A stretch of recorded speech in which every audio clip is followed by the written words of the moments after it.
Hello mga ka-idol, for today's video naday ko retiro nga kuan duha ka box speaker di 15. So gikan na ni sa laing mga ayuhay, tapos ilisan nila og kuan kaning voice coil.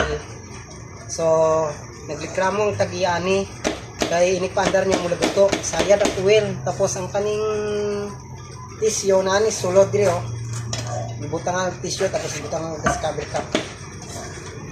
Ako, ang tawag kong voice coil, parehan niyo pagkuni. Gikan aning dila-dila niya, kani.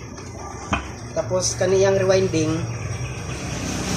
kailangan ipagawas gini mo ang mga 5 cm. Gikan aning dila-dila niyo. Mga 5 cm. Kung dili gani, ilubong nimo ni siya. Paglubong nimo, pag-isa nimo, tapos tungaon nimo, gikan na tong bagis nimo.